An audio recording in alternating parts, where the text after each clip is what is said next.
Welcome back, everybody, to Hoops HD, and welcome to Championship Week. Woohoo! It is here. Conference tournaments start tomorrow, March 2nd. It is Sunday, March 1st right now.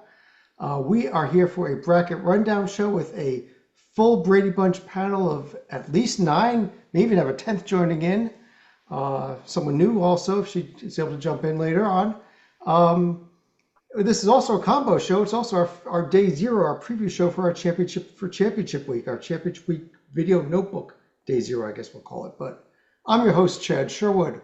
We've got David Dorman and Matt Sikowski up here, David Griggs in the center square, Joby Fortson and John Sleeka to his sides, Mike Cha down in the bottom row, Rocco Miller from Bracketeer.org, and John Teitel to his sides. And before we get to the bracket rundown portion, where we each submitted our top 55 teams and we cross-country scored them and created a bracket out of that we're going to be revealing here. Before we get to any of that, we've got a problem here because I have a screen issue. But aside from that, Griggs, what else are we doing tonight? Well, I was thinking we were going to be doing a blind resume to start things off because we always do that. But Okay. since you're having a problem, I don't know what we're going to do. I think his blind resume may not be as blind as we thought. It Right, wasn't quite yeah. as blind, exactly. It wasn't quite as blind as well, but we actually have something else to do, Griggs, before we get to any of that. Oh. It is championship week. No, And no, we all know we're what that not means. we're not doing no, we're not Lock him up. we're not doing that.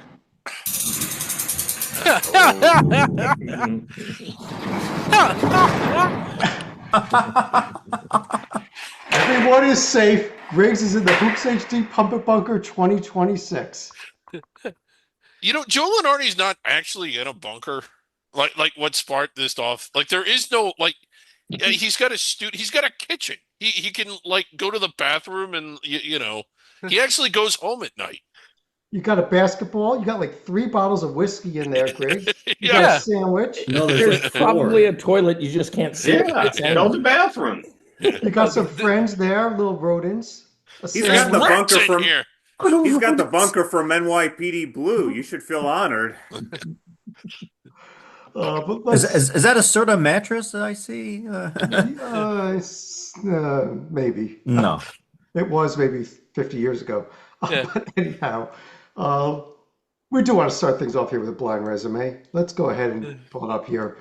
I throw 2 teams here that a couple of you, I'm sure I've already probably figured out from 3 seconds who they are, but others, might like this comparison. And would like to ask the question here on the blind resumes, left or right, who do you like better and why? And Teitel, I know you're a big fan of these, so why don't I start with you on this one? Big fan who rarely gets it right, but I'll give it a shot. So I'm leaning left for a couple reasons. Number 1, better overall record. Number 2, the WAB likes some more. 3, the J&G likes some more. 4, the OAR likes some more. You can make an argument on the right for sure, but I'm leaning left because it seems like it's better in many different categories. Matt, what do you think? Right or left? Because I see one glaring thing that I know you like that's better on the right. The right team's a little better at the metrics, and that I think overall, though, I'd probably still lean the left because it's not. First of all, it's not a big difference in the performance metrics, and I think there's a pretty sizable one in the resume one, and that's where I would slightly lean the left. Slightly in the left. Okay. Am I going to sell anybody on the right there? Let me kind of throw it open. The one on the right got in today. Okay. I, Joe, you I already don't figured know out who who the left one- is. I need to look up who left is, but right, I know exactly who right is. And And right, actually, I do know think who right is inside the now. bubble, but man, they were outside it before today. I know who the right is, and I still don't like that they're in. So whoever the one on the left is, I like them more. Because at least it's not the one on the right. Uh, And yeah, I hope Galen is watching. Well, it's not Galen's team. No, it's definitely not. Oh, I Galen. hope. Well, then I hope Kyle's watching. Yes. Yeah, Well, Kyle- Galen's yeah, team Kyle has a should be chance watching. to steal it next week. I'll just say that. Yeah. Rocco, let me ask you, the team on the left is not a team Okay. that I think we've really talked as much being near the bubble most of the season, but is this team suddenly in a little bit of trouble here when you look at that profile on the left? Potentially, because the next two games that they play, even though they're in question marks there, I know they have some two big ones, and if they can't get either of them, I think they'll be scrutinized heavily. I think they go 1-1 this week. They should be okay. Yeah, I think they're still slightly above the team on the right based on it hasn't been an impressive road resume. They got some big home wins. Not as good as the one on the right, but they have multiple. And so that's why we're sticking with the ponies. And you just nailed it. Team on the left, the Ponies, SMU. Team on the right, Ohio State, which was hinted at before as well. Those are hard games to win for SMU. That's coming up. Yeah, they're both hard, I think. Yeah. Yeah. And this is, Joe, you're our ACC guy. This is a dangerous week for SMU, who is It is. clearly the field all season until recently. I think SMU, at the end of the day, because of where conference upsets can change things, but I don't know if they can fall outside even with losses this week because Miami's in the field, and anyone who's been watching Florida State lately knows that had the season started in January, we'd be talking about them in the field probably, or mid-January, I should say. They've played great over the last month and a half. So you're not going to punish them hard necessarily. I think their record holds up just enough, though I hate when a record starts to get sloppy like this, overall record being. But I think SMU's probably in the field, but they really don't want to have to argue about it. If they get one of the, I'm with Rocco. If they get one of the two, then we're not even talking about them on the bubble. Yeah. Whereas if they don't get both, we're slicing and dicing. But they're lucky that number 47 in the JNG, in my honest opinion of what the committee looks like, is miles away from number 46, and that includes SMU. I think one of the more fascinating blind resumes we could have had could have been Auburn and Florida State because they both have 15 and 14 records now. Auburn now 6 and 10 in the SEC. Is Auburn was such a dead giveaway when you look at their overall record that it was just, I just couldn't keep up there. All right, who else is 15 and 14 and on the bubble? Florida State. Well, not on the bubble, but if you want to look at where those programs have gone of late, Auburn's been tanking and Florida State's been picking off ACC team after ACC team. The funny thing, John, is those are the two teams that played the best in the swamp. Florida State almost won there, and Auburn did win there. That's an amazing commonality between the two. Florida State should have won that game. I mean, they had them for a while. They really should have, but should have, would have, could have. I think we might be talking about, had they won that game, I think because they wouldn't be 15 and 14, they'd be 16 and 13. Okay, a little better record. They might actually get a very serious look at that point. UMass is a problem, but yes. Let's go ahead. Auburn's strength of schedule is going to hold a little there. We're going to go ahead and jump over to our bracket. What I'm going to do is we're going to be revealing one team at a time here for the first 16 teams, all those teams in yellow, what are called the protected seeds. Then we'll go a full seed line at a time, all the way until we get through the end of the at-large field, and then we'll go a little bit quicker for the bottom of the field, the under-the-radar teams, the single-bid league teams. But Dorman, let me start with you. Wait a minute. These were cross-country scored, these brackets? Yes. Well, why didn't you just use my seed list? Like, why even bother? Dorman, I'm going to start with you. Number one overall team. It was almost unanimous, but since Griggs doesn't count, it was unanimous. Was the Duke Blue Devils. I agree with everybody. I had them first overall, and I believe that's where they sit today. Griggs, I'll give you 3 seconds on this. You actually were the only person that didn't have number one. You actually had Arizona as your number one. I did. And I think that their wins, they've just got more that are really good. Florida, Houston, Connecticut, Alabama, probably all protected seeds that are about to go into their bracket. They beat them all away from home. One of their losses, Texas Tech on a neutral floor by 1, also a protected seed. And their only sort of bad loss by 1 seed standards was the loss at Kansas. I didn't think it was any worse than, Duke's loss at North Carolina. Now, I like both of these teams. I mean, it isn't that I have a problem with Duke. It's that I just think Arizona isn't just very good. I think that they're just exceptionally good. The win at Houston, the win at Connecticut, as good as Duke is, There's nothing as good as that, and they have a couple of wins like that are better than what Duke has. I think Arizona. I mean, they went into Kansas. They just killed them. Didn't they, I doesn't think Texas Tech at home? Arizona lost at Kansas. They Yeah. killed Kansas at home. They lost at Yeah. Kansas. Great. Okay, Texas yeah, Tech losses at home, not neutral. Yeah. yeah, it is. Yeah. And Matt, how can you say that Duke doesn't have anything as good when they beat the team that we're probably going to see next, Michigan, on a neutral court just a week ago? Well, I say yeah, that's basically the same as Florida. I mean, as you see, I probably value Florida now the most of anyone, but still probably over Michigan. Like at best, is the same, But Arizona not a beat little Florida better. back in November, Matt. At Houston, at Connecticut. I mean, while at Michigan State is really good, it's not as good as at Houston or at Connecticut. They've got two that beat it. Well, let's go ahead and move on. Stalika, number 2 overall, is not even Arizona. It's that Michigan team that Duke beat. This was a Michigan team that early on in the year looked like they might be a runaway choice for number 1. Even right now, when you look at the Michigan Wolverines, they've still got a higher concentration of wins than Tier 1A, and for that matter, Tier 2A, which is the same reason that we had Duke over Michigan and Arizona as far as number 1 overall. They have a home loss to Wisconsin, which is not. I mean, Arizona doesn't have a loss that bad. I'm still not sold on this Michigan team. What have they done? I'm really got to throw them off the show one of these days. Yeah, throw them off. Titel.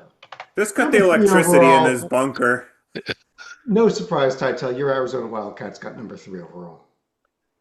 No surprise at all. I love that they're, as much as I want them to be in the East so I can see them with my own 2 eyes in person, I like the path of going to San Diego and then San Jose. Hopefully, plenty of alums and fans and students and everything who are from or living in California, so they should have a ton of fan support. The Kansas game, it was weird in that, like, it was all Wildcats in the first half, and then the Jayhawks cut it to, like, 2 early in the second half, and then, like, it was over. Like, a huge run right out of the gate. Peterson was healthy and playing great. The rest of the Jayhawks did not. Koa Pete is back, seemingly, if not 100%, at least healthy. So I think that all Arizona fans are feeling good. We clinched a share of the Big 12 title. We should be number 1 seed in the Big 12 tourney. And Dorman and I are going to be smiling for the next several weeks, hopefully. Yes, I agree with everything Titel said, and I'm going to go on with the little. Arizona has done a really good at halftime with adjustments, and Tommy Lloyd's done incredible work. There's been a lot of games this year where it's been tight going into halftime. Adjustment time, Tommy Lloyd's done some things on offense, and Arizona's really put on the pressure coming out of the half, and they're just race boating and their opponents and bow racing their opponents. And by the end of the mid second half, they really have pulled away. So Arizona's doing a great job at halftime and coming out strong in the second half. Yeah, I think clearly this is the best overall team, and they clearly have the best profile. Okay, we got to keep going here, Griggs, and you might get muted before we're done. But Rocco, number 4 overall. This was, there was a little bit of a dispute. It was almost unanimous. We do have the Yukon Huskies, though, that got that. And, but is there an argument that somebody else maybe should be here on the 1 line instead of them? I don't think there's an argument at this point. UConn's done what they need to do. Obviously, they do have the Creighton home loss, so you can poke the bear with that. It's a sharp stick, but when you look down to it, there's really only one team competing with them at this point, and they beat that team on a neutral court, 77-73. And so they have a road win at the Fog, road win at Nova, got the revenge on St. John's. They beat Illinois on a neutral. BYU is still worth something, not sure what, but something. And, based on the fact that they've only lost 3 times, that's half the amount of losses as Florida. In a weaker league, I get that. But all these losses, besides the one at St. John's, were non-conference anyway, same with Florida. I do think that While I agree that they are the 4 seed, that they are the fourth number one, they are pretty clearly the fourth number one. I think the other two are getting to a point to where they could miss the bust of the conference tournament and not move off the one line. Whereas Connecticut, while they only have the 3 losses, they have had games where they've kind of sleptwalked. And I know that that's kind of typical when you're undermatched a lot and not, but you're undermatched by teams that are still really good and that are still really up for playing you. But I don't think there's a reason why the first three were unanimous, and as Chad said, this one wasn't. Yeah, I gotta say, well, Matt, you were one of the people that would have actually had Florida over UConn. You know, UConn has kind of been playing down to their competition. They got up for the Johnny's game, but they surely didn't for the Seton Hall or the Creighton games. Yeah, so they almost messed around and lost the Seton Hall game, which I think that goodwill they gained, and they gained some goodwill for not just winning St. John's, but winning it so convincingly.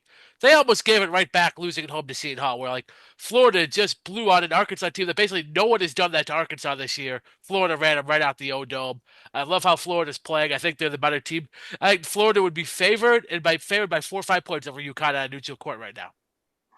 Yeah, Yeah, I would Mike, just add, go ahead. Chad, I just a quick note on Florida I wanted to add real quick is one of the biggest challenges right now is we've been blown away with how they played the last 6, 7 weeks, but it's all been against their conference. And right now, the rest of their conference, especially those next 4 to 5 teams, if you throw Kentucky in, has just been cannibalism. There's no other dominant team in the SEC, so it's really hard to gauge where Florida stands, even though they've looked so good, they're so dominant. The big difference is UConn in non-conference play was up there with the elites, and Florida. I think Florida, it was a good thing they lost all those games because it made them who they are now. But unfortunately, building their resume with all SEC wins, look at that. Their only win in quad one outside of the SEC is Miami. And so that's a big problem because you need that mix of non-conference results. Um, absolutely. And Mike, I just showed that Florida was our number 5 overall team. They ended up in the Midwest in Chicago. There's probably not the. You probably would think that they may have gone to a different region. There were some region balance issues. Yeah, plus you have Big Ten time. teams as the 2 seed. They can't be in Michigan's region, so it's kind of like there's not much choice. Yeah. But Florida's they're red hot. It's like, I mean, if they're in Michigan's region, it's like that could be trouble for the Wolverines. I mean, Florida's just red hot. They're playing like a number 1 seed, and if UConn slips, Florida could be in prime position to snatch that final number 1 seed. Well, tell you what, we've got all kinds of people jumping on the show tonight. Our good friend Brian Black just jumped in with us. Brian, first of all, how you doing? Good. Can y'all hear me? Yeah, Hey, Brian. Brian, Right how are on. you, man? Good to see y'all. You doing good? No, they threw me in the damn bunker again. Oh, in the bunker. What'd you have to drink this time? I don't know. Here you go, Brian. That's where he is right now. Yeah. Oh my goodness! Wow. Is it a comfortable bunker? No, it is not. Oh dear. Right, Well, hopefully it's not. Hopefully it's not padded. It isn't. Okay. Good. Good. Well, Brian, we're revealing our consensus seed list here, and our number 6 overall team was Iowa State. Okay. What do you think about them? Get your thoughts on the Cyclones. I agree. In watching them every now and again, because I kind of, I go through each conference as best I can, but in watching them, I do find they move the ball well. I find that, they respond pretty well to the coach. It does, they let, other teams go on some runs sometimes, but yeah, I feel like they're right there in that, top, basically when that one or number 1 or number 2 seed to me. They feel like a solid number 2, just in the eye test alone. Yeah, I was a little surprising that home loss to Texas Tech just because Texas Tech played without JT Toppin, but Oh my God, that was. I think Iowa State, before that, I would have said that they were unstoppable at home. If they have, and when you're comparing them to 1 seeds, like the level of comparison is just off the charts. They don't have the monster wins that the 4 teams on the one line have, and I think that at least away from home. Well, they did have the win at Purdue, but they've struggled a little bit more on the road and dropped some more games than the teams on the one line. I think this is about right, the 2 line. Mm-hmm. Stalika, I'm going to go to you for team number 7 because it's a team that you would not have had in the 2 line. I want you to tell us why you would not have had in there. Houston coming in there at number 7 overall. I think in the case of the Cougars, it's probably the fact that they weren't able to cash in on as many wins against the top of the Big 12, for example. I think Texas Tech was the one team they were able to pick off, but failing to capitalize at Kansas, Iowa State, and Arizona, for that matter, probably going to cost them when you compare them to potential teams like Texas Tech, Illinois, and Purdue that are going to be coming up. And that's a fair point, Titel, is it not, that Houston really has come up short in most of their big tests this season? It has. As you've known for a couple of weeks, I'm still stunned that Arizona beat them on the road because, as you're well aware, they never, and I mean never, lose at home. And it certainly has affected them because the losing continued at Kansas, although, as Arizona proved a couple of weeks ago, it's not easy to win at the Fog either. Yeah. Am I worried about a team that is predictive metrics 4, 5, and 6? Absolutely not. Certainly, it's a cause for concern that they're losing to good teams, but I wouldn't hit the panic button at all. Joby, let me go to you for team number 8. You were the only person that did not have this team as a 2 seed. You would have had them as a 3. And that's the Illini. I think the Illini this was more of, I really liked who I placed there because the Illini were 9th on my seed list. Okay. In all fairness. So this isn't really a hit at the Illini here. It's that I really liked, and I have a feeling I am way ahead of everybody on this. I like the collection of wins that Kansas has put together. I really do. I just love what they've done, and so I'm making a choice. And Kansas, they've already beaten 3 teams we have already mentioned. I just love that. And I know it's at the Fog. Okay, Griggs, you can hit me for it. I like the fact they have proven they can beat Final Four caliber teams. And so it's more about promoting Kansas than it is hitting Illinois, who's a solid team, but is far from perfect. But if Illinois were on the 2 line, I'd have no qualms with it. It's more about promoting the Jayhawks. Matt, is he kind of in a different ballpark than the rest of us by having Kansas this high? Yeah, I had Kansas right in between the 3 and 4. I think I had him as my last 3, but now I'd actually look at another top 4. Yeah. Okay. Yeah. So, I actually would prefer another Big 12 team we're talking about if we're considering one. I think they're in the contention. I think this spot is open. I think there's a few teams that can play there, but if we're talking a Big 12 team, we want to put there. I'd put Texas Tech there, not Illinois. They're not Kansas. Yeah. Yeah. Road win at Arizona. and Kansas. Yeah. Let's take a look at the top of the at the number 9 overall. First of our top of our 3 line here. Rocco, it's Purdue that comes in there. Do you agree? I think so. Obviously, got to reevaluate it after the loss to Ohio State this morning. So that's up for debate. One team that stands out is Michigan State winning there, but that's just, there's so many head-to-head results within these Big Ten teams. It's really hard to decipher. But Purdue is benefiting from beating Texas Tech in the Bahamas, beating Nebraska on the road. And so, we have these big pieces of results at this stage of the season, but it's really, really hard when Purdue beat both Texas Tech and Nebraska away from West Lafayette. Michigan State's the wild card in there, them going into Mackey and winning. And so I'm stuck with those 4, which order they belong in. Illinois has a little bit of an edge on each of those head-to-heads. Of course, Illinois winning at Purdue and beating Texas Tech in Champaign, and beating Michigan State. So it's wild right now. And Illinois split with Nebraska. They did the road win exchange program. They enrolled together. So that was very beautiful. And now it's just a jumbled mess. I feel like the committee would have to really favor maybe not every committee member, but certainly a few of them would really key in on the head-to-head here.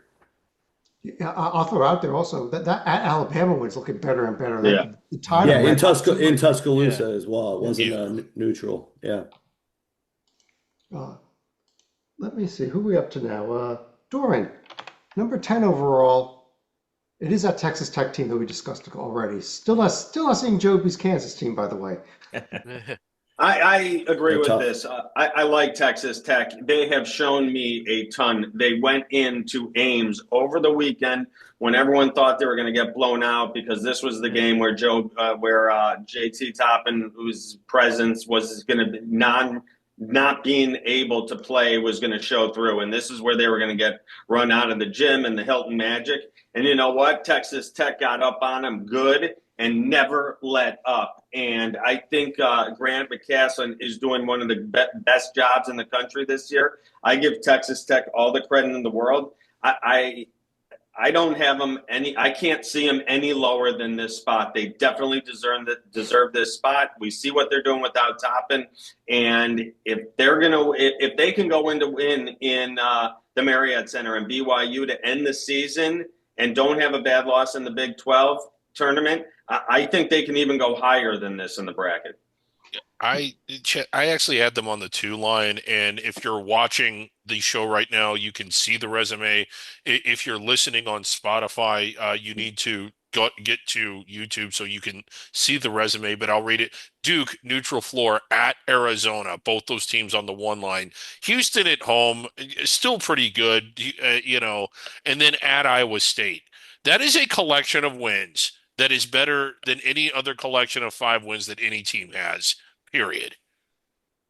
That's incredible, and that they got the last one without JT Toppin. If you watch that game, one of the things that's kind of obvious, and it was with Cincinnati too, albeit against a much lesser team, Texas Tech is still very good defensively without him.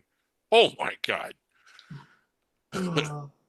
Mike, you'll like this one. Number 11 overall. How about not Kansas again? How about Michigan State?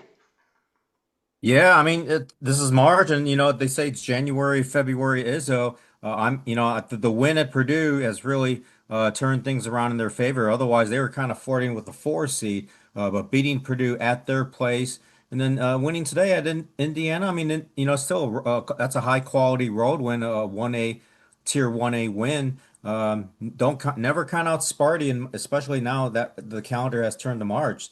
If you look at their resume here, it's not just what they've done in the conference, but wins against Arkansas, North Carolina, Kentucky. They have a very strong resume, and only 5 losses, all in Tier 1. Three of the 5 losses against the top of the top. So I'm very good with Michigan State being a 3 seed. And Mike, let me ask you: if they go into Michigan next weekend and knock off your Wolverines, this is going to be a 2 seed profile, is it not? It could be. It could very well be. They should take care of. Sorry, Chad, but they should take care of Rutgers easily in the home finale, and then at Michigan, that's going to be an emotionally charged game for sure. And then they can win that game. We might be talking about a 2 seed for the Spartans. All right, let's go to number 12 overall. Joby, of course, this has got to be Kansas, right? I hope it's not. not. No, it's Nebraska. No, it's Tim Miles' Nebraska not a fan Cornhuskers. of that, but yeah. Yes, Tim Miles and the Nebraska Cornhuskers coming in. Spirit of Tim Miles lives, huh? Yeah. Always.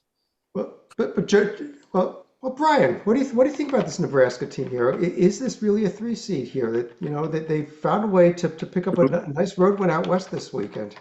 Yeah, I feel like they are. I watched them absolutely destroy Oregon earlier this season. They're a really good team. They don't have a whole lot of flaws. I wonder if they're going to be able to. Wonder if they're going to be able to hang on to Hoiberg super long. If a big blue blood ever has a vacancy, I feel like he'd be toward the top of their list. So he's done a fantastic job. They've only lost to tier 1 opponents. So I feel like they're right up there in that echelon. That's where I have them personally. But I know I didn't throw my seed list at you, but that's exactly where I have them. So I fully do agree that they are deserving, and hopefully they can get that monkey off their back. I believe they're 0-6 all time in the NCAA tournament. So it'd be nice to see them finally pick up a win in the big dance. Yeah, and Stalika, you look at that quad 1 though. They are 7 wins away from home out of their 8 quad 1 wins, and that's nice, is it not? Yeah, I was going to say Illinois obviously going to be a protected seed right there. You also get wins against Ohio State and Indiana on the road, may or may not be in the field.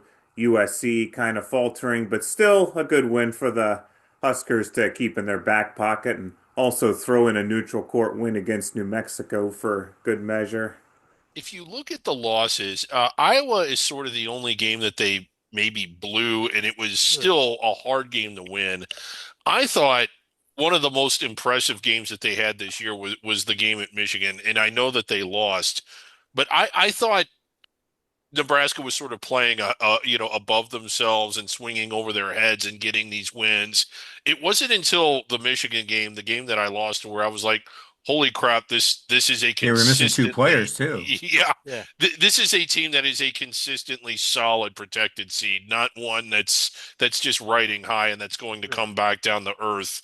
I kind of expected them to be on the trajectory that Vanderbilt's kind of been on. Good, very good, certainly in the top half of the bracket, but not this good. Nebraska is this good. Let's go ahead to start the four line off. And Titel, we finally get Joby's team here in Kansas. But Oh, your thoughts? What was, did we drop them too low? Was Joby maybe right that they belong a little higher? You did. I like the team on the left more than the team on the right. Yes, they're beating all the. I'm kidding. They're beating the whole Big 12. I don't have it memorized, but I think many of the losses were without a healthy Darren Peterson, and all of the losses were without a 40-minute per night Darren Peterson. Obviously, the JNG loves them. KPI worships them. Strength of schedule. I assumed that Alabama had that title all season. It looks like Kansas has finally passed them with all these hard Big 12 games. So Peterson is the big question mark. When healthy, they are absolutely a 3 seed, if not higher. If he's only playing 19 minutes or not there, then they absolutely do not belong on the top 3 lines. Yeah, that was Auburn. Chad, let me say one thing that Greg said 5 better teams. Now, he obviously looks at road a lot more than I, but I dare say you can't find 5 better teams beaten than Kansas. Arizona, Houston, Iowa State, Texas Tech, Tennessee, 2 of those away from home. And by the way, we talked about Nebraska, Texas Tech away, NC State away. That's more solid tournament teams than Nebraska has away from home. Oh, I said that about Texas. It's also noteworthy to point out they were the only team to win in Lubbock. Joey, I said that about Texas Tech. I thought they had the 5 wins that they had. Duke away from home, Houston was at home, but at Arizona, at Iowa State. What was the other? I'm forgetting. Yeah, at Duke, at Arizona, Houston, at BYU. Iowa State. Yeah. BYU home. Yeah. Which that would be Kansas's 6th best win, I would argue, or 7th. Let's go, Matt. Let's go to number 14 overall. Team coming off a loss. How about the Zags?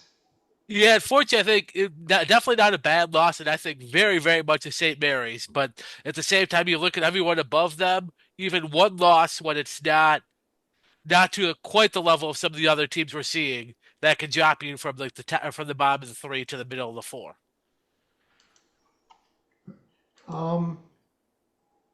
And if we go right over here to number 15, Rocco, this might be where we're starting to get some disagreement that these teams should not be protected seeds. But it's Joby's team, actually. Joby's next team after Kansas. How about Virginia? Yeah, Virginia is solidly in the top 16 still. All they did was lose at Duke like everybody has. So from a resume standpoint, they're virtually in the same spot. They allowed the window to open a crack for teams to pass them. But you saw Gonzaga fall. Yeah. You saw other teams fall as well. Maybe there's an argument for Alabama to jump them. I'm sure we'll hear about them in a moment. You want to hear about them in a moment? Well, let's hear about them right now. Yeah, there's our last. Smelt it coming. Our last protected seed. Yeah. Well, how about that, Joby? How about the Tide? They're great right now. They're now on an 8-game winning streak. I know that they had the. It's not like the teams they lost to. You go, oh, what were they thinking? But Alabama has looked outstanding. They have made it to the point with Vanderbilt's drop. I think there is a gap here. I think any solid bracketologist would have the same top 16 teams. I think there's a gap between 16 and 17 that's pretty much a chasm. Alabama is the reason, but then you have, Gonzaga and Virginia coming off losses. Alabama might have, as Rocco pointed out, pulled closer to those two, because then I think those three teams are all alone, so to speak, on the four line. And barring some craziness, I think those three teams can pretty much settle that they're going to be on the four line. There's not a whole lot that those teams can do to get up to the three, and not a whole lot they can do to fall down to the five.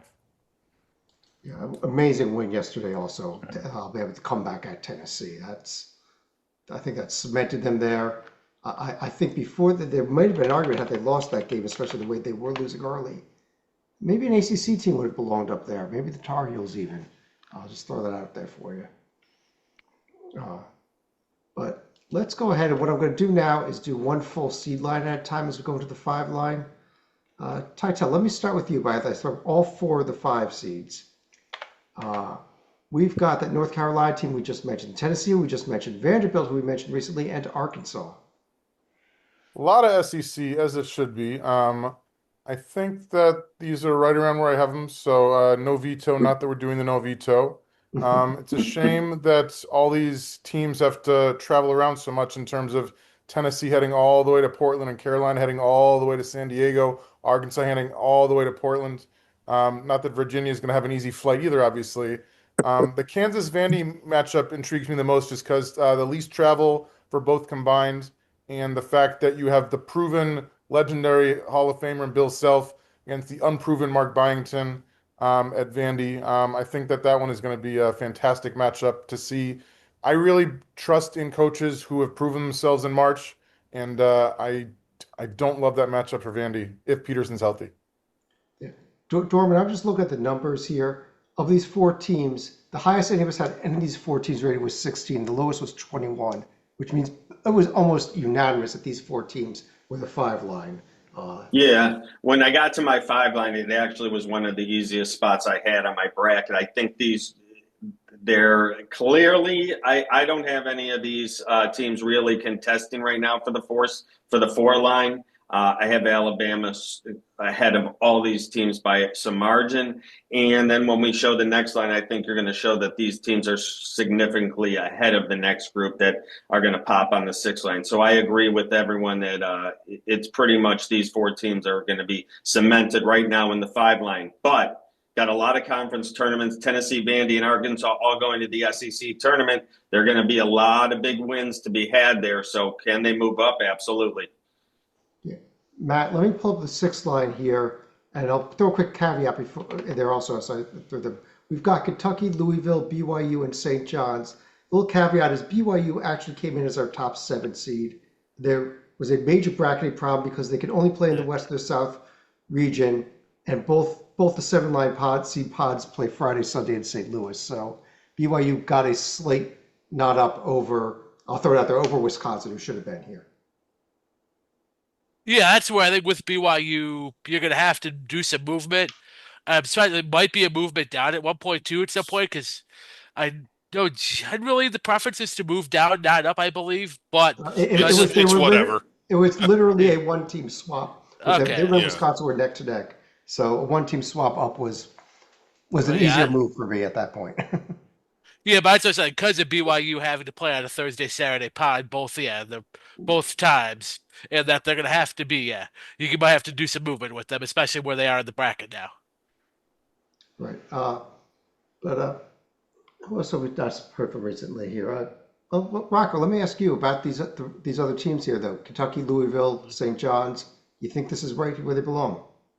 I think so. Yeah, I think, I'll take another look at maybe St. John's moving up based on their Villanova win. But outside of that, this is right where I have it going into the exercise at this moment.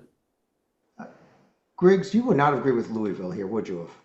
No, I'm just really not impressed with them. I think that some of this, the win against Kentucky occurred, first of all, it was at home. Secondly, it was at a time before Kentucky really got their motors started. I actually have Kentucky ahead of Louisville, despite the head-to-head result. NC State at home is hardly worth mentioning anymore. Indiana, since, I mean, the rest of the tier one are NIT caliber teams.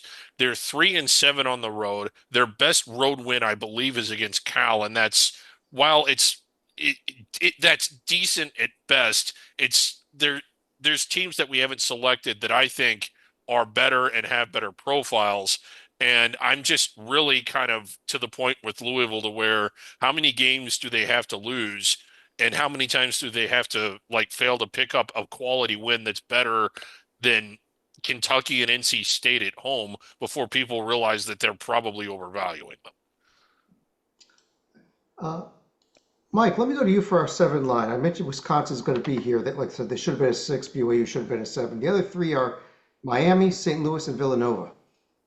Not Buffalo, Villanova.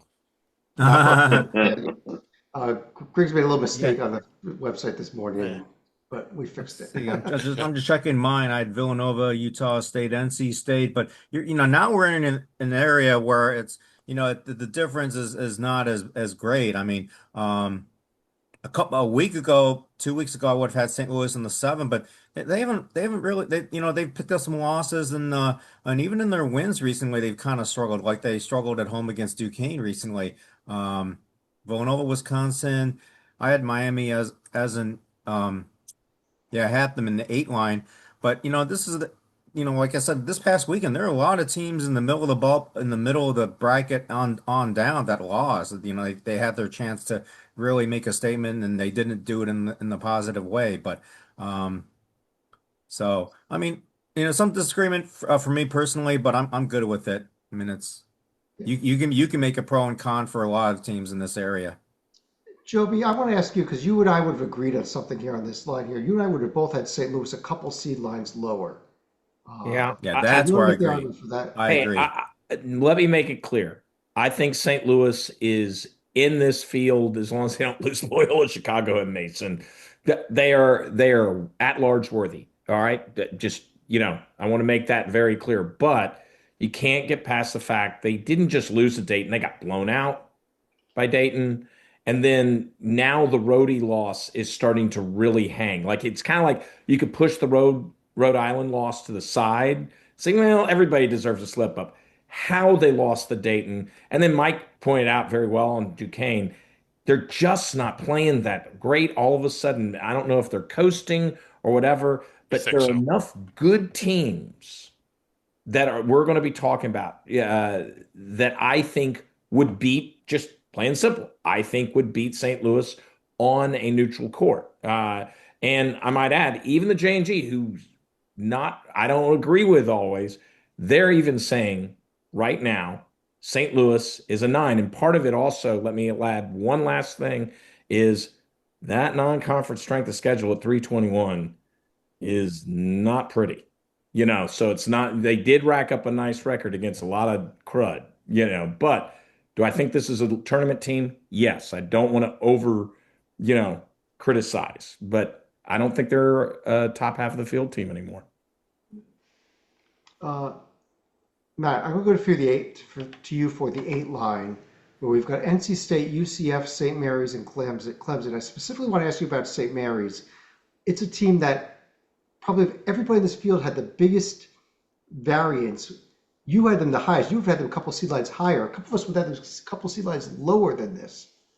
Yeah, that's on there now. That'd be the WCC co-champ St. Mary's, and that. And I think if you look, all of their metrics are in the mid-20s, and that. So that's where I said I am as a 6 seed, and like not at the bottom of the 6 line either.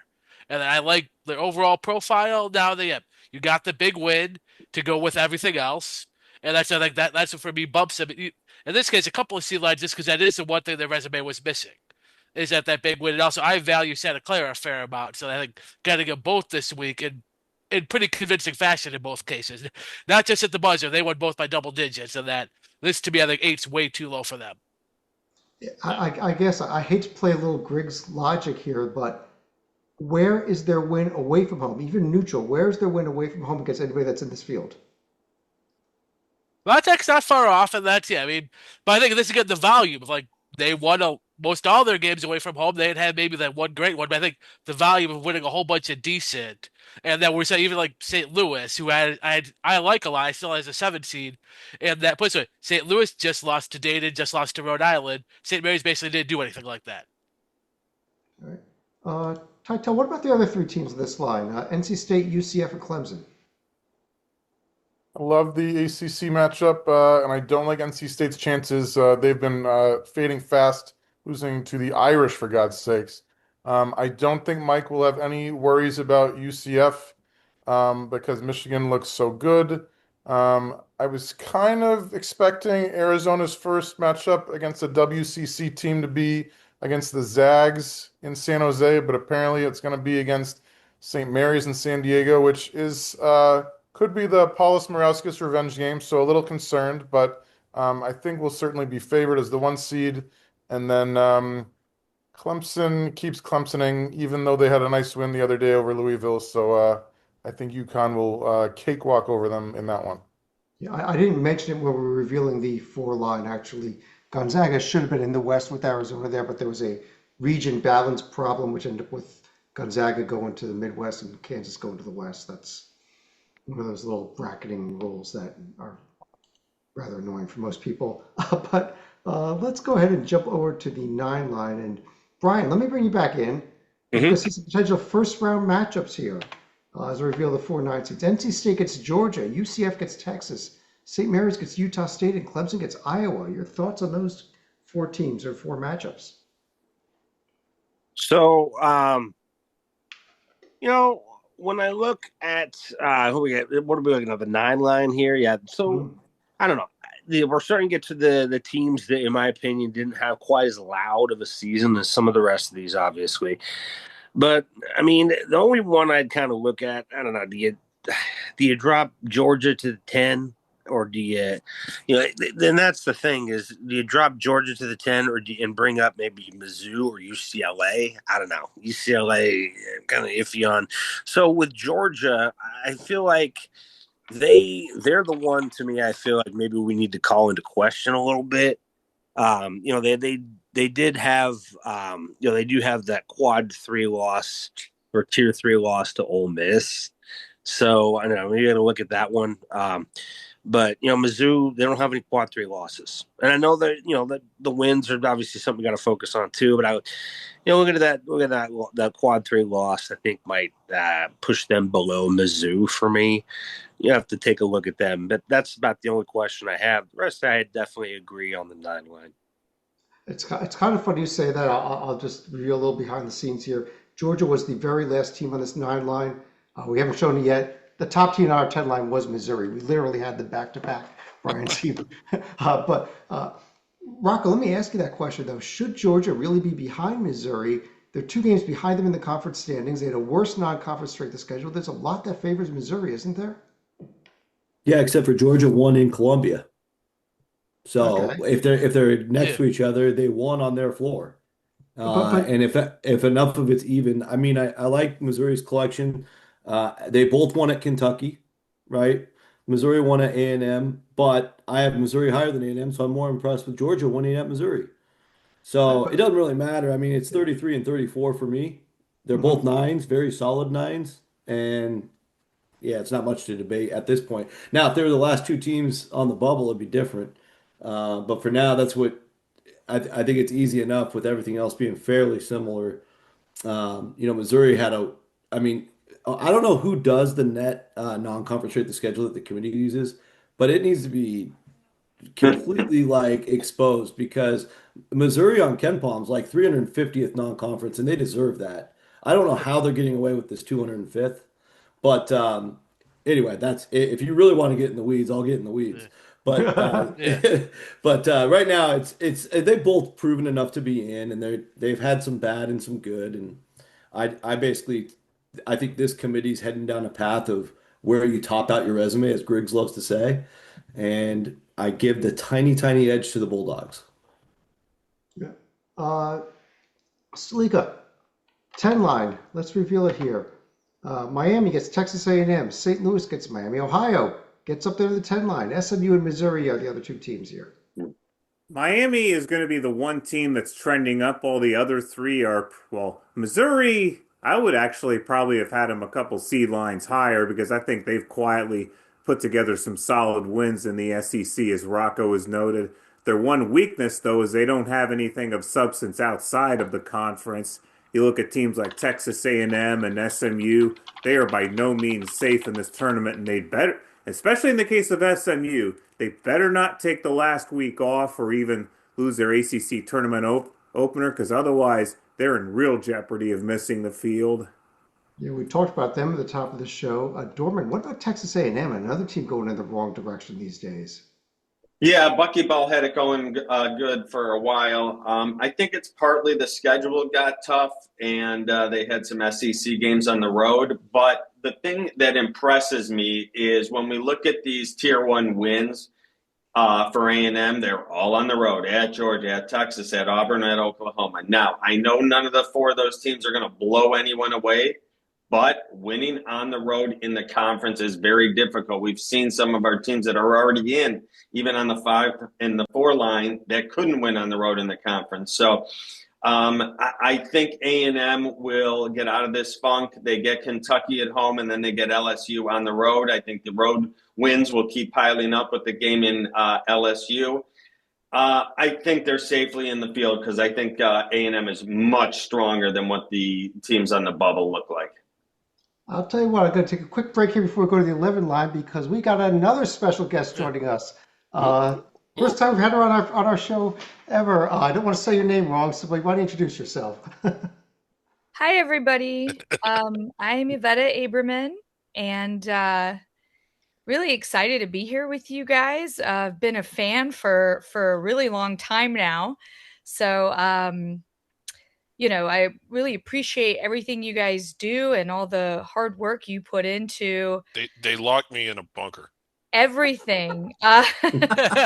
Everything throughout the season. Look at that. Oh my Lord. So I'm really really grateful to be here. So hello everybody. Welcome. Welcome. Yes, welcome, Yvetta. It's great to have you. We were just kind of revealing our consensus bracket that we put together today here. I'll give you a few seconds to take a look at it. Maybe if I ask you a few questions here. I was about to reveal a couple of the 11 seeds. The first two 11 seeds, the two that missed the first four, TCU and UCLA. Let's ask you, have any thoughts on these two teams? Do you think that these two teams are currently in the field?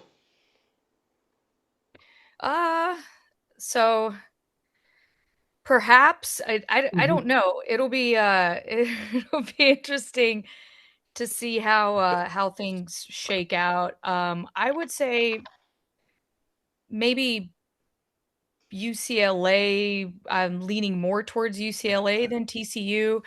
But TCU has potential as well.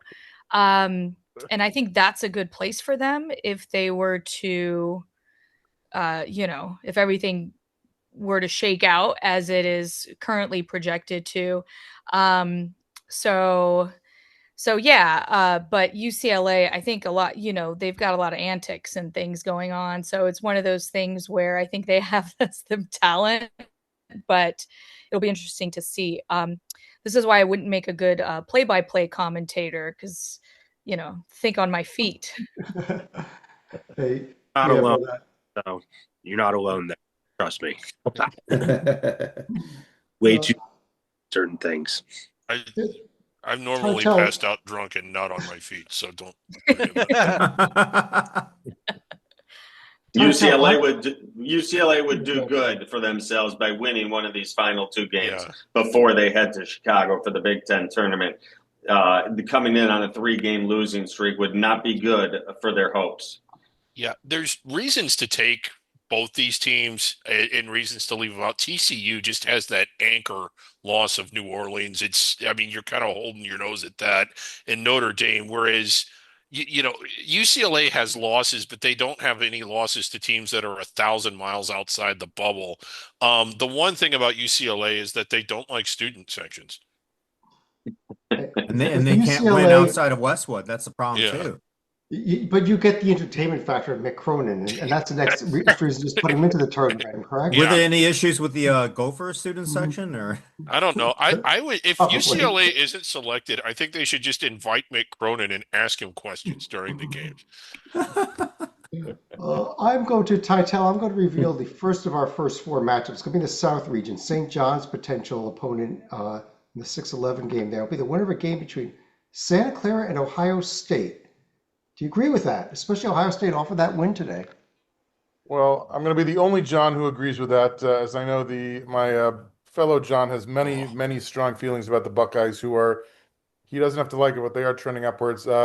Santa Clara, Rocco loves the three-bid WCC, and frankly, they're earning it. I'm still not sure what happens if they get blown out in the conference tourney. I'll defer to Rocco on that, but I think either of these teams would have a very tough time with St. John's. And my fun fact about the Buckeyes is, it turns out that one of the guys in my fantasy baseball league happens to be Bruce Thornton's uncle. So shout out Ken Lewis, who's a very nice guy. Rocco, what about that Santa Clara? They will likely play the winner of a Seattle versus Pacific game in their quarterfinal, which is either one of those a dangerous team before they even get to St. Mary's. Yeah, head to heads, they handled both in the last 3 weeks. They played them both on the road, and well, the Seattle was down in Santa Clara, but they played at Pacific. So I think based on those matchups, they should be fine. But at the same time, I was talking to a lot of the WCC beat writers last night. If there is any surprise teams in this tournament, I think it's either Seattle or Pacific. Like I've written off the Beavers, even though they got the 4 seed. The Dons have. I'm hoping for the best for the Dons, and hopefully they at least get to Monday. But I do think Pacific and Seattle offer some danger factors. You saw Pacific have the lead at Gonzaga a week and a half ago. We've seen Seattle mess with a lot of teams, beating multiple Power Fives. So Santa Clara not exactly on the safest side of the bracket, but to Titel's point, I don't see either of those teams blowing them out. They might lose by a buzzer beater or a tight one at the end. Otherwise, I think Santa Clara can get to the semis. I feel very good just based on where we're at today. Now, of course, we get 3 or 4 bid stealers. We get some massive surprises, like if Virginia Tech wins at Joby's Virginia, things like that could really put the Broncos in a tough spot. But the Broncos been mostly consistent, especially in WCC play, going 15-3. They didn't lose to any of the bottom 9 teams. That's actually really hard to do, and it's cool that the WAB and things like that are in place now to capture some of that. And they remind me a lot of 2022 San Francisco, who did break through as a 10 seed while also going 0-5 against Gonzaga and St. Mary's combined. This Santa Clara team actually went 1-3 so far. Joby, I got to go to you for our final 2 teams here. Oh, I know who it is. I think you know why. Uh-oh, you Mountain know West. you're such a fan of the Mountain West. Here's Mountain West. BYU's opponent will be the winner of a game between New Mexico and Indiana. Oh, Well, God. you're going to be in shock that I did not have New Mexico there, but No that way. was No. that. I have to be honest. I think that we have selected the teams the committee will select. I think New Mexico will be, Yeah, as we're of watching. today, will be selected. Heck, I didn't even have them that far out. They showed it this week against San Diego State. That was a big deal because I don't know if it was a playing game because San Diego State was a little bit back, but that was a big win for the Lobos. Give them credit on that. And I do think Galen, yes, your Hoosiers, I think, are in right now. And so, yeah, as much as I would love to give shtick and uproar over it, yeah. Hey, the fact of the matter is, I think we are staring what the committee, even though we're not trying to guess the committee, I think we're staring where the committee is right now. Yeah, Stalika, the top 4 teams out actually in order were VCU, San Diego State, Cal, and Auburn. We did not put a 15-14 Auburn team in, thankfully. Yeah, and California also flew below the hard deck by losing at home to Pittsburgh, which is almost a disqualifier at this point. VCU probably just needs to wait for one of these teams to implode, but frankly, when you look at the regular season finale between Ohio State and Indiana, I think that's a play-in where the winner probably sneaks into the field. Loser, they better make a deep run in their conference tournament. Is VCU that? I mean, it just doesn't feel like any of those teams, sans maybe Auburn, should be that close. I think VCU's good, but they haven't done anything. They haven't beaten anyone that's going to be on the board other than maybe Virginia Tech. Was Tech close? Well, I guess they weren't. Well, let me go back here. I'll quickly reveal the rest of the teams that at least got votes to be in there. Yeah. A There it few teams is. that actually we're going to still see on the 13 line, the 12 and 13 lines had votes also, but Vodtech would have been the next team up. West Virginia, USC, imploding, Chad Baker, Mazzara gone from the team. It's just awful there in USC. Cincinnati, Stanford, Seton Hall, Oklahoma State all got votes to be in the top 55, not necessarily in the fields, but in the top 55. But Dorman, I wanted to ask you about that Auburn team that did not make the field because you would have had them in, despite that record. Despite that, Yeah. I think I did too. I had them in that last spot. They just have wins that when I'm comparing them to the teams like VCU on the left, look, they won in Florida. That means a lot to me. I got this Florida team. I love this Florida team. They're playing great. And it wasn't that long ago that they did beat them in the O-Dome. St. John's on a neutral. Again, we have St. John's in this bracket an hour ago. Kansas, Arkansas, Kentucky, they just have wins against the field and some impressive wins against the field that I don't see on the other resumes. That's why I had them barely in the field. Let me ask this. This is just sort of an exercise, Chat. I know that the 15 and 14 record is making your eyes bleed, but I kind of look at like if you lose away from home against a 1 seed or a 2 seed, and they did, I mean, they're 15 and 14, but if Michigan, Arizona, Houston, and Purdue all away from home, I kind of look at those the same way I look at tier 4 wins, and that's you almost have to ignore them. Griggs, my problem is if you play that sort of a schedule, you can't lose at home to Ole Miss, you can't lose to Mississippi State, you can't lose to Oklahoma. No, you can't. And there are reasons to leave them out. But what I'm saying is, would everybody have left them out had they, instead of losing those 4 games, beat 4 sub 300 teams, had an 18 or 19 and what's my puppet math here, 19 and 13 record? Would we all have selected them? Here's Yeah, but you can't go by what is. You have to go by what is. Let me ask Boom. I am, Mike. I'm saying that what is that you can't really punish them for losing those 4 games any more than you can reward a team for winning games against teams outside the top 250. That was the point I'm making. And I'm with Griggs on this. And you say Ole Miss, oh, that's a terrible law.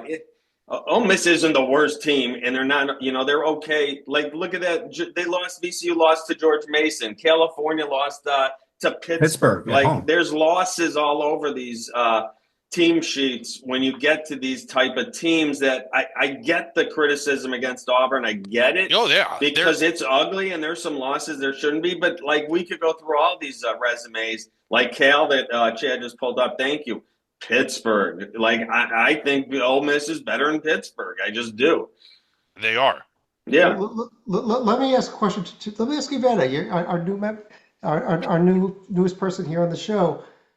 Auburn could be going to the NCAA tournament with 16 losses if they lose to Alabama and in the SEC tournament. Do you think that we should see a 16-loss team get an at-large bid? I personally do not. I was at that Florida game, and that was a very fluky Florida performance. It was just it's not even. I mean, I don't want to discount it because, like you guys said, yeah, there's definitely there's losses all over the board, and you can't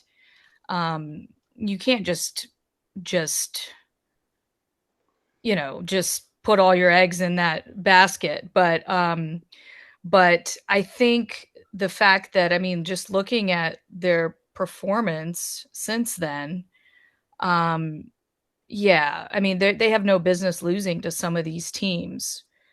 So yes, they had a great win in the Dome.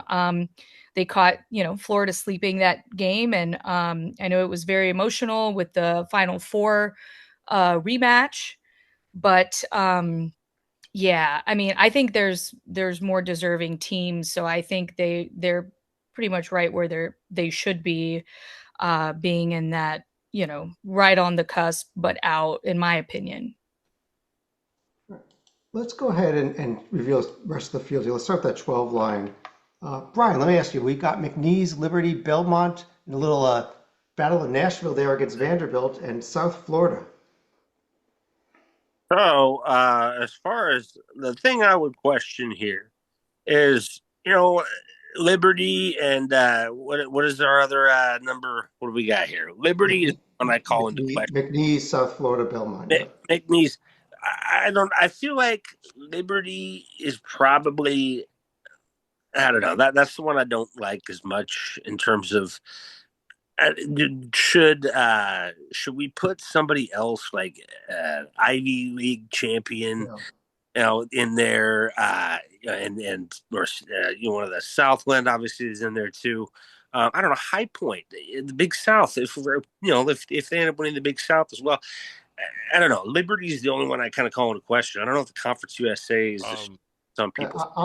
Chad, why did you select McNeese over SFA? The way that I do this is if any team gets votes in the top 55 and they're the top team in the conference, they go into the auto bid winner. So you can all thank Matt, who actually put McNeese in his top 55. So that meant McNeese had to go in as the auto bid winner out of the Southland. So Matt, that's all I knew. I put them in the Jerome, so I think SFA is better, but it doesn't. Rough week. Liberty just completely going off a cliff the last week. Belmont screwing up today. And South Florida's been solid, and McNeese is hosting the conference tournament as the second place team. 13 line here, Rocco. We did get that High Point team in there along with Wilmington, Yale, and Utah Valley. I think that's fair, except I think Yale's a 12, but I agree. I'm right there with Brian Black on that. And I think Wilmington takes a home loss tonight, but the teams below them, they're still probably not going to fall below Utah Valley or the next team, which I would have UC Irvine. We've got the 14 line coming up here. Chad, if Utah Valley doesn't win their court cases, Virginia get to go automatically without playing? We've lost enough 13-4 games recently. I don't need another. Okay, real quick here, the 14 line dormant. We got North Dakota State, Hawaii. We went with Hawaii instead of Irvine, so toss up there. Troy and Navy in the 14 line. 3 seeds beware. Those are some dangerous teams. I love this North Dakota State team. Hawaii can score. The Big West, they would be tough there if they get matched up against a real big team down low, a physical team. That's where Hawaii will struggle. But if they get into a run and gun shootout game and a game of threes and up and down we go, Hawaii can win a game in this tournament. Troy was there last year. I believe they won the Sun Belt. They're back again this year. A dangerous team. They'll have plenty of support if they do get sent to Greenville. And Navy, I would love to see Navy back in this tournament, back from the days of David Robinson. Yeah, you gave Hawaii the worst opponent you could have, Chad. Yeah. The 15 line, Portland State, East Tennessee State, Merrimack. Yvette, you're going to be going to see Austin Peay in the A-Sun tournament this week, are you not? I am, yeah. Wow. That's going to be a good tournament. Yeah. Mm-hmm. Jacksonville, Florida. I'll be going to look at Merrimack in the Metro Atlantic myself. So, finally, the 16 line here. Griggs Duke gets the winner of a UMBC Bethune-Cookman game. Michigan gets Wright State. Arizona gets LIU, and UConn gets the winner of a Howard Tennessee State game. Yeah, a couple of good stories here. Tennessee State in the OVC, a big turnaround for that program. That their best season in recent memory, really. And Cookman's been kind of fun in the SoCon, or I'm sorry, the SWAC. Oh my God! I was going to say they're going to the SoCon. That's huge. Yeah, that is huge. Yeah, so an entertaining night in Dayton, and while those are good stories, I think the stories end after the round of 64.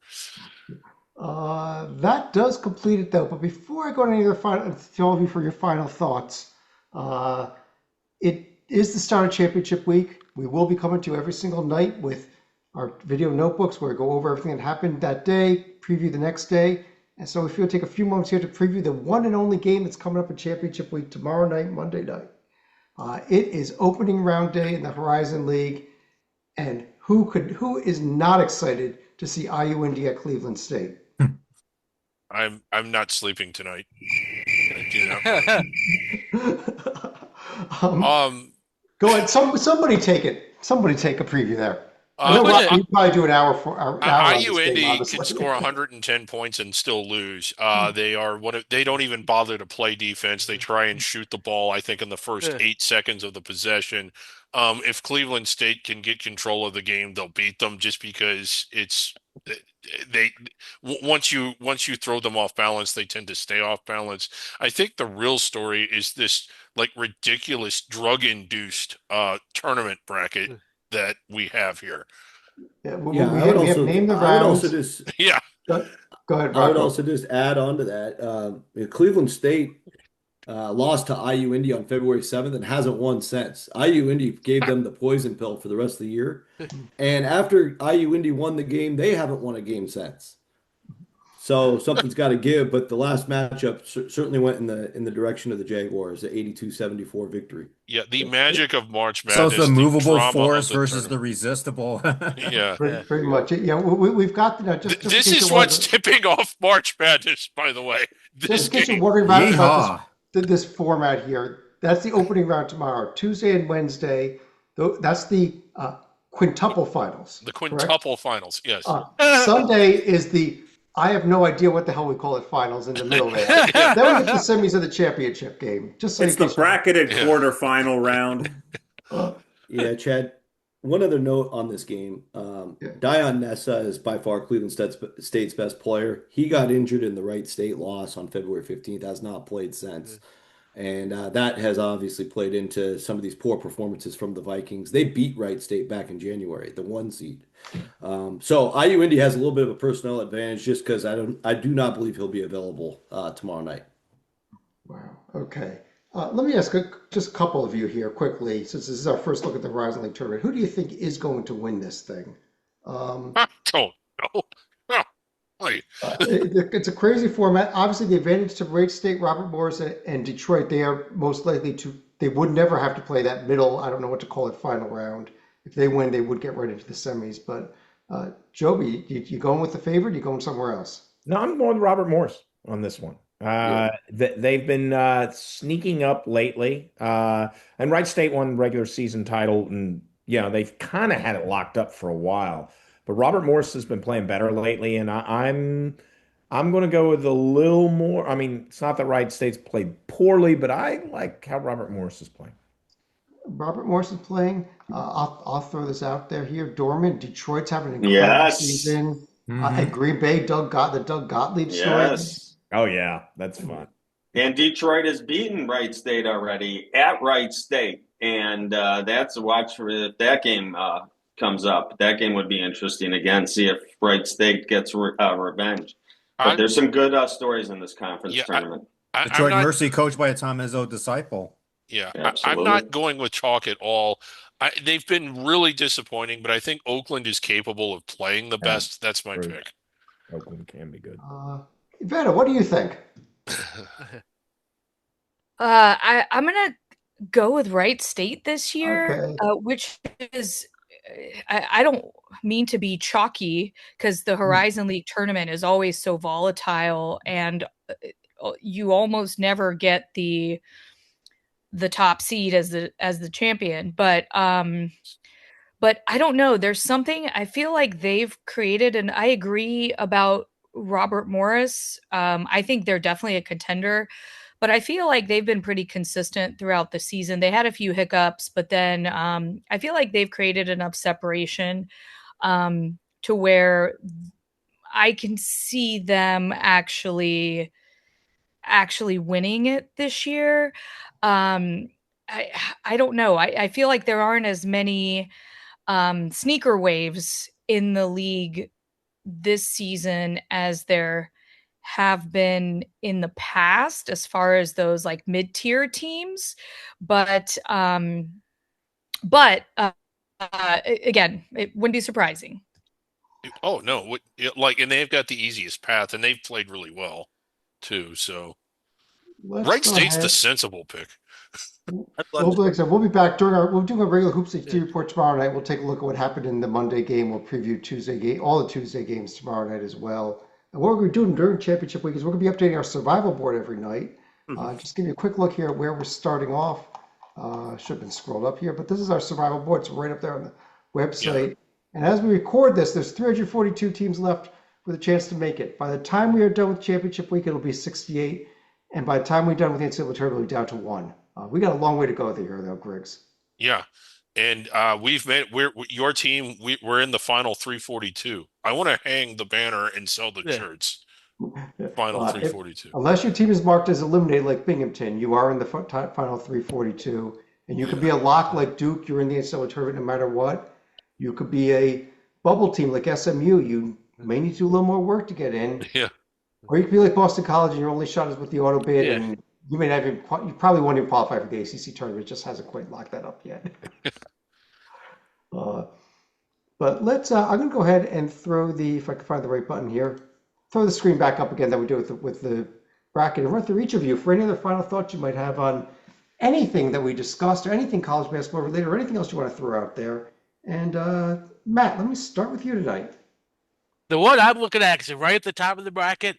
I think Michigan's loss of LJK said, sorry, Mike, actually really hurts them because now they're left with just Elliot Cano as like a 2-point guard and even as a floor general period. Like Trey McKinney struggled with having to run the point the other day in the Illinois game, even though they won comfortably. And that's what I think it might be the difference between winning the title and not, because at some point, if Cano gets in foul trouble, and that Michigan might be in trouble, and hey, in March, it only takes one loss. It does. Dorman. Yes, the next 7 to 10 days in college basketball are my favorite of the year. Our under-the-radar teams take center stage, and you see the passion and the desire to keep on playing because a lot of these kids, it's definitely the end of your season if you're done. And for the upperclassmen and the seniors, it's the end of your careers for most of them as they won't be going on to play professional basketball. And the passion you see in these games, and we joked about the 10-11 there in the horizon, but there's such great theater and such great intensity no matter what the seeds are. And we'll get our power conferences. They'll come in and they'll be the stories of the tournament. But the next the next week or so, watch these under the radar teams. There's great coaching. There's phenomenal players that'll be all over the power conferences next year. It's tremendous basketball. It's high level basketball, and it is incredible theater. It is. Brian. Yeah, and so like you said, with the survival board, I'll be counting down each of the. Oh yeah. The 283 of them so far, so just about 82 or 83 left to go to grab for all 365 of them. So that's the goal, is to try to get there. And that the thing I'm looking at also is Miami University. I'm very fascinated as to where they're going to get placed in the bracket. And I know we have them as a 10. I feel like that's appropriate. Like what if they get all the way to the MAC championship game and lose and like quadruple overtime and don't lose any other games up till that point? It's like, okay, like they probably still be a first 4 team in my book, but that's a lot of debate on that one. That's one of the more fascinating teams I think I've ever seen in the history of college basketball if they end up going undefeated into the NCAA tournament itself. Yeah, it's going to be real interesting. They got 2 more regular season tests too before that. Titel. So Chad was very good in February about giving us some tantalizing matchups with storylines.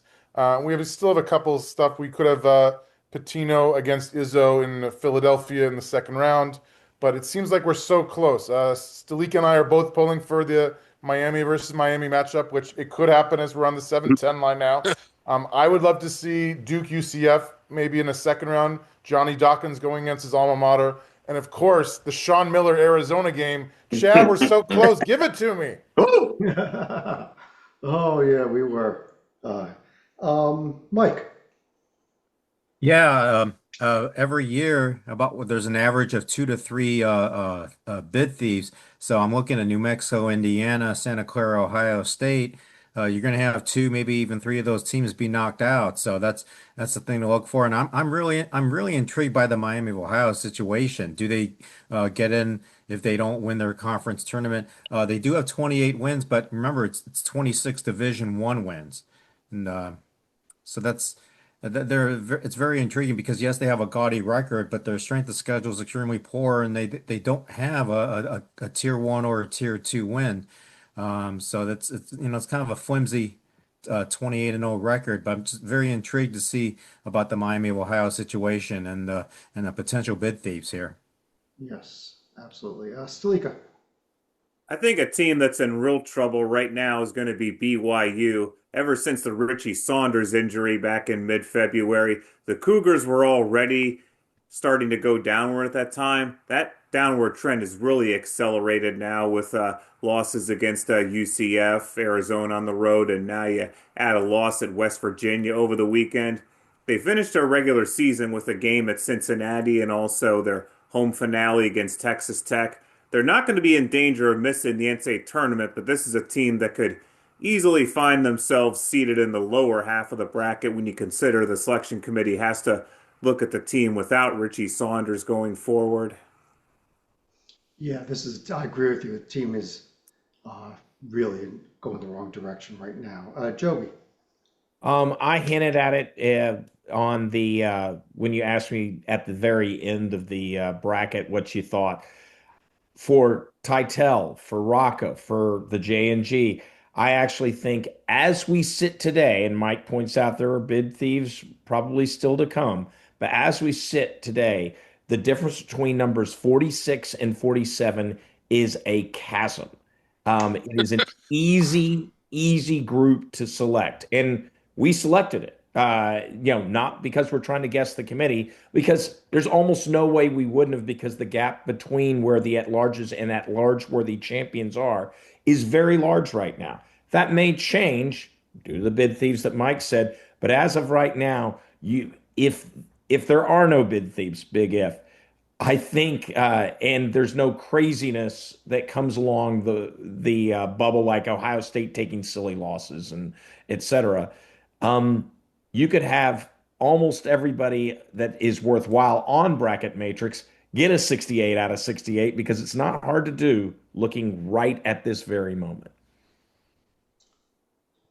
You're right. I think, Joby, where Scotch comes into play, you get a bid thief. Now you're not looking at. Now you got to take one of those first four teams out. Yes, or Auburn wins LSU and Alabama. They do that, then all of a sudden, no matter what happens in the SEC tournament, I think they do jump into the conversation. Auburn at Alabama, not easy. Yvette. Well, obviously it's a long season, so season-long numbers mean nothing. So of course we want to watch for teams that are getting hot at the right time. So we know that. But I also have this, I guess it's kind of a philosophy for the last maybe 5 or 10 years, but I like to fade the storyline. So I've noticed through the years that if a team or a player starts getting excessive attention, right, whether it's a mid-major or power, could be a staff member, could be, somebody's retirement tour, just whatever the storyline happens to be, usually results in them bowing out early to some degree. So I've noticed that that very few of those storylines that have been hot around this time of year have actually they've been able to capitalize on and went on to either win the tournament or make it to the Final Four.